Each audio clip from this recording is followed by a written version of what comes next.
जैसे कि आपसे कहा था कि 4 कैटेगरीज में आपको मैंने बताया था, indefinite, continuous, perfect, perfect continuous. मैंने आपसे कहा था कि सबसे पहले आपका इंडेफिनिट पढ़ाया जाता है, मगर एक्चुअल मैंने आपको इंडेफिनिट नहीं पढ़ाया। उसका कारण मैंने आपको कहा था कि मैं बाद में बताऊंगा। सबसे पहले मैंने आपको कंटिन्यूस पढ़ाया, फिर परफेक्ट पढ़ाया, फिर परफेक्ट कंटिन्यूस, क्योंकि इन तीनों का बिल्कुल सेम है, पहचान सेम, वर्ब लग रहा है सेम, हेल्पिंग का थोड़ा सा चेंज था। मगर यहाँ पर इंडेफिनिट की बात करें तो आपको सबसे पहले पढ़ाया जाता है, यानी कंफ्यूजन वाला सबसे पहले पढ़ाया जाएगा, जो आसान आसान है वो बाद में पढ़ाया जाएगा। इसीलिए अधिकांश बच्चों को टेंस ही नहीं समझ में आता, क्यों? क्योंकि कंफ्यूजन वाला हम पहले पढ़ते हैं और आसान वाला हम बाद में पढ़ते हैं। जैसे कि आपने पढ़ा बहुत इजीली तरीके से आ गया ना, क्योंकि कंफ्यूजन वाला आपने पढ़ा ही नहीं अभी तक। अब थोड़ा सा कंफ्यूजन होगा जिसमें आपको थोड़ा सा प्रॉब्लम होगा, वैसे प्रॉब्लम होगा नहीं, बहुत ईजी ये भी है। मगर जो पहले पढ़ाना चाहिए था वो बाद में, जो बाद में पढ़ाना चाहिए था वो पहले, ये मेरा स्टाइल है। क्यों? क्योंकि यहाँ पर जो आसान है वो मैंने पहले कराया और जो थोड़ा सा मुश्किल है वो मैं आपको बाद में करा रहा हूँ। क्यों? क्योंकि देखो इधर पहचान अलग, इधर पहचान अलग, इधर पहचान अलग, मगर हमने कंटिन्यूस, परफेक्ट, परफेक्ट कंटिन्यूस में देखा सब में पहचान एक ही थी, है ना? सब में वर्ब एक ही था, मगर यहाँ पर वर्ब की फर्स्ट फॉर्म, फिफ्थ फॉर्म, पर सेकंड फॉर्म, तो कभी फर्स्ट फॉर्म, कभी फर्स्ट फॉर्म, थोड़ा सा कंफ्यूजन है। आया समझ? अब आगे समझते हैं। देखो कितना आसान है। सबसे पहले देखेंगे फ्यूचर वाला। कौन सा? फ्यूचर वाला इतना आसान है, सिर्फ विल लगाना वर्ब की फर्स्ट फॉर्म। जैसे मैंने बोला मैं जाऊंगा, मैं जाऊंगा, जाऊंगा, आई लगाया, विल लगाया, वर्ब के फर्स्ट फॉर्म यानी गो। मैं पढ़ाऊंगा, आई विल टीच, तुम पढ़ोगे, यू विल स्टडी, हाँ पढ़ाई। तुम जाओगे, यू विल गो, तुम आओगे, यू विल कम। नेगेटिव बनाना है तो you will not come, I will not teach, you will not teach.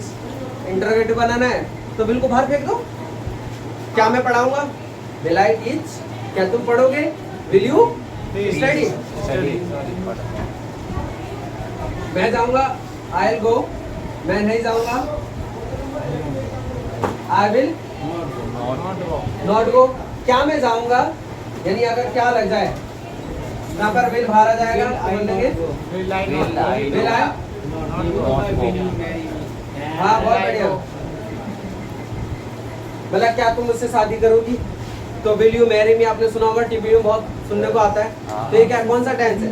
Future indefinite. Will you marry me यानी मुझसे शादी करोगे, ठीक है।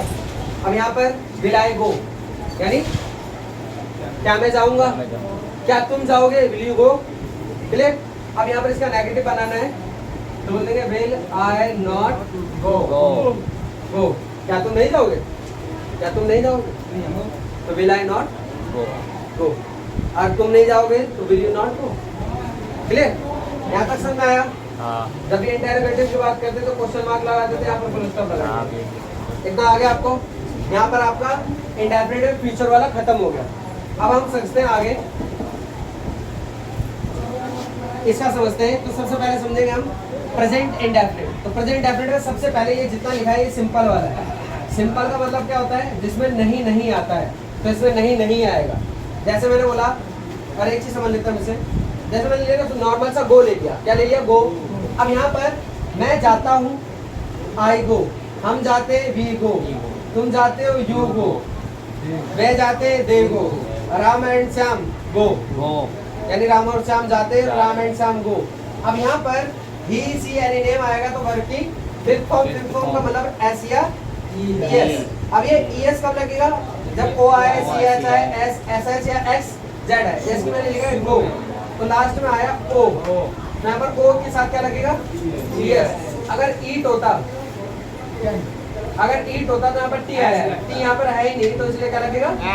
एस। अब यहाँ पर मैं बोल दिया वह जाता है तो he goes, she goes, Ram goes, Raveena goes, Tantan goes. Simple आया समझ में?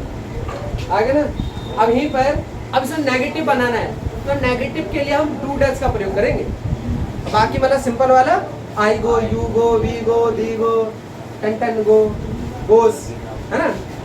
अब बात करते हैं नेगेटिव की। तो नेगेटिव में अब हम लगाएंगे, यहाँ पर लगेगा डू और यहाँ पर लगेगा does, यहाँ तक क्लियर हुआ? यानी यहाँ पर आपने सिंपल वाले बनाया था, मैं जाता हूँ तो बोल दिया आपने आई गो। I go. यहाँ पर आपने बनाया वह जाता है तो आपने बताया ही गोस। अब हम नेगेटिव की बात करते हैं तो नेगेटिव में ध्यान रखना है कि यहाँ पर डू लगेगा और इस वाले में डस लगेगा। देखो यहाँ पर यस आ रहा है, देखो वो के बाद यस, वो है यस लग रहा है, इसीलिए यहाँ पर ये डस वाला कॉन्सेप्ट है और ये हमारा डू वाला कॉन्सेप्ट है। यानी यहाँ पर डस लग रहा है उसका भी मतलब एक रीजन है ना। रीजन क्या है, यहाँ डू लिखा है यानी लास्ट में ओ आ रहा है इसलिए ईएस लग रहा है। अगर यहाँ पर कोई दूसरा होता तो एस लगता है। समझ में क्लियर हुआ? अब आगे समझते हैं इसमें। अब इसका नेगेटिव बनाना है। यहाँ पर जैसे मैंने बोला मैं जाता हूँ, अगर मैं बोलता मैं नहीं जाता हूँ, मैं नहीं जाता हूँ तो हो जाएगा आई डू नॉट गो। मगर अगर यहाँ बनाऊंगा वह नहीं जाता है तो क्या बोलूंगा,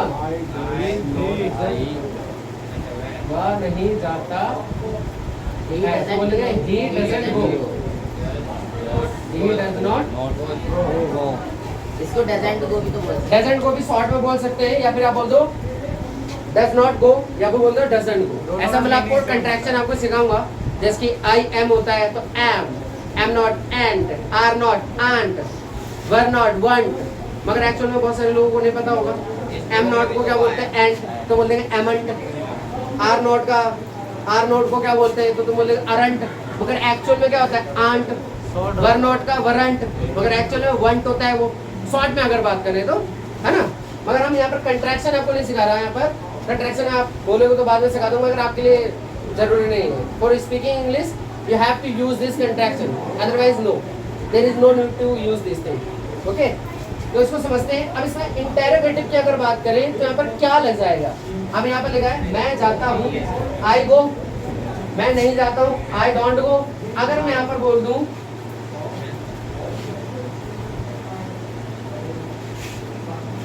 क्या मैं जाता हूँ, क्या मैं जाता हूँ, यहाँ पर देखो क्या मैं जाता हूँ, मेक इंग्लिश आई के साथ लग रहा था डू या डस, Do. तो बोल दिया डू आई गो। अब यहाँ पर क्या लगेगा डस, क्या वह जाता है? क्या वह जाता है, तो यहाँ पर क्या लग जाएगा डस सी, डस ही गो। और आप ये मत कर देना कि यहाँ पर ईएस लगा दो, क्योंकि एक चीज ध्यान रखना है, जब डू लगेगा तो वर्ब की फर्स्ट फॉर्म, डज लगेगा तो वर्ब की फर्स्ट फॉर्म। क्योंकि आप देख सकते हो फिफ्थ फॉर्म क्यों नहीं लग रही, क्योंकि ऑलरेडी एस इसने ईएस इसने कवर कर लिया है। अब जब फिफ्थ फॉर्म कवर कर लिया है तो यहाँ पे फर्स्ट फॉर्म था, यहाँ पे फर्स्ट फॉर्म हमारी हो जाएगी। ऐसा नहीं है कि यहाँ पर फिफ्थ फॉर्म लगा देंगे हम। यहाँ तक क्लियर? तो हमारा सिंपल वाला समझ में आ गया, नेगेटिव वाला आ गया, इंट्रोगेटिव और इंटरनेगेटिव वाला। जैसे एक बार एग्जांपल के लिए बोल देते हैं, मैं पढ़ाता हूँ आई टीच, मैं नहीं पढ़ाता हूँ आई डोंट टीच या आई डू नॉट टीच। क्या मैं पढ़ाता हूँ, डू आई टीच, क्या मैं नहीं पढ़ाता हूँ, डू आई नॉट टीच। वैसे एग्जांपल है जय भैया पढ़ाते हैं तो जय भैया टीचेस, क्योंकि यहाँ पर सी एच आ रहा है, ई एस भी लग जाएगा, वैसे भी मतलब नाम के साथ ई एस लगता ही है, ठीक है, ऐसी आई एस। तो जय भैया टीचेस, जय भैया नहीं पढ़ाते तो जय भैया डजंट टीच या डज नॉट टीच। क्या जय भैया पढ़ाते हैं तो डज जय भैया टीच, क्या जय भैया नहीं पढ़ाते तो डज जय भैया नॉट टीच। यहाँ तक क्लियर? ये हमारा सिंपल में इंडेफिनिट था, नेगेटिव इंट्रोगेटिव सब हमने जान लिया। अब हम बात करेंगे इसकी, हमारा एक ये बच चुका है, इसको समझ लेते हैं हम।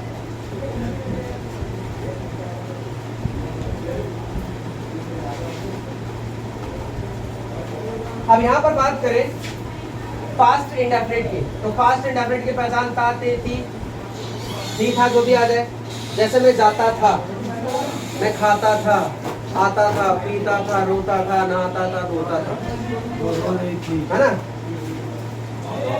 और एक चीज आपको ध्यान रखनी है, हम सिंपल की बात करें तो केवल वर्ब की सेकंड फॉर्म लगेगी, जिसमें कि इसमें फर्स्ट फॉर्म लगी थी, फिफ्थ फॉर्म लगी थी। अब इसमें वर्ब की सेकंड फॉर्म, बस सेकंड फॉर्म लग जाएगी, है ना। जैसे मैंने बोला मैं जाता था, मैं जाता था, वर्ब की सेकंड फॉर्म, वो की सेकंड फॉर्म होती है वेंट। मैं जाता था, तो मैं जाता था, और एक चीज में ऐसा कुछ भी नहीं है कि इसके साथ प्रयोग होगा, इसके साथ नहीं होगा, ये सबके साथ प्रयोग होगा आपका। मैं जाता था तो बोलेंगे आई वेंट, क्या हो जाएगा? आई वेंट, मैं जाता था, आई वेंट। तुम जानते, मतलब हम जाते थे, वी वेंट। तुम जाते थे, यू वेंट। वे जाते थे, दे वेंट। राम और श्याम जाते थे, Ram and Shyam went. He went, she went, Ram went, Raveena went, Tantan went. नहीं लगेगा। वो क्यों लगेगा?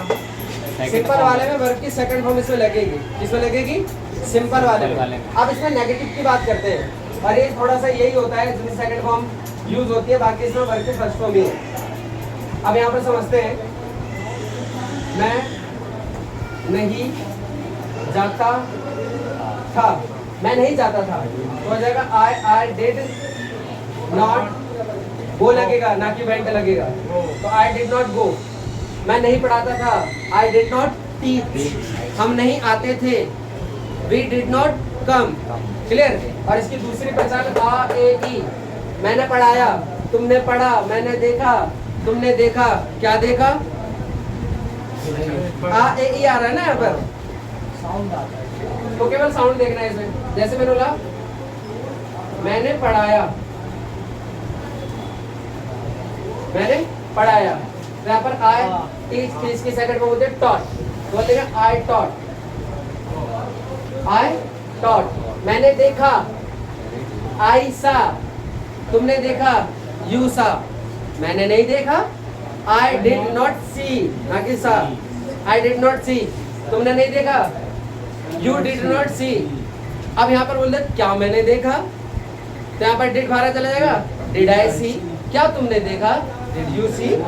आगे समझ में? तो इसमें अगर क्या लगा दूं मैं, क्या मैंने पढ़ाया, तो यहाँ पर इसकी इंग्लिश हो जाएगी, क्योंकि आपको पता है डिड बाहर आ जाएगा, तो बोल देंगे डिड आई टीच। क्या तुमने पढ़ा, तो बोल दूंगा डिड यू स्टडी। क्या तुमने पढ़ा,